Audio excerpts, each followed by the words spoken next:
सामाजिक न्यायाच्या बाबतीत दुर्गम करणारा असा परिणाम करणारा असा एक अशी माहिती माझ्या कानावर आली आहे। सकाळी सभापती महोदय, काल मुंबई हायकोर्टाने असा निर्णय दिलेला आहे की भरती मधलं आरक्षण जे एससी एसटी ओबीसी डीएनटी ला आहे ते थांबवण्यात आलेलं आहे आणि त्यामुळे 60% लोकांना जवळपास म्हणजे आपण जर ओबीसी 52% म्हणतो पण आपण याच्यामध्ये काही लोकांना मिळत नाही जसे मराठा वगैरे, परंतु एससी एसटी 20%, भटके विमुक्त हे सगळे 60% लोक इफेक्ट झाले।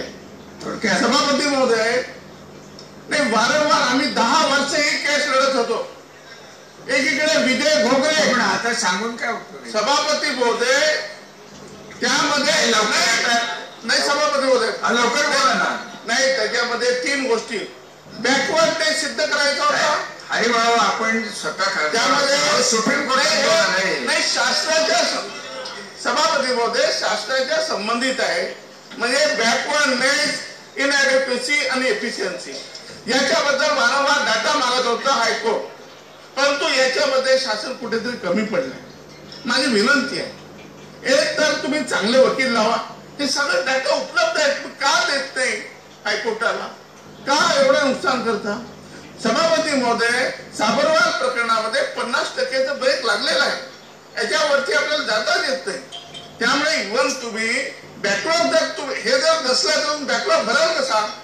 काय तुमच्याकडे योजना आहे? चला, म्हणून माझी विनंती आहे सभापती, याची माहिती आम्हाला सभागृहाला मिळाली पाहिजे, याची माहिती जनतेलाही मिळाली पाहिजे, याच्याबद्दल माहिती दिली पाहिजे सरकारने। नाही तर एक प्रकारचं वातावरण जे आहे गढूळ होईल। माननीय मुख्यमंत्री हजर आहेत, त्याने या संदर्भात सभागृहाला जनतेला माहिती दिली पाहिजे की अशा पद्धतीने काय चाललंय। आपल्या भावना लक्षात आल्या, शासन त्याचा जरूर। धन्यवाद। सभागृहाची बैठक आता स्थगित।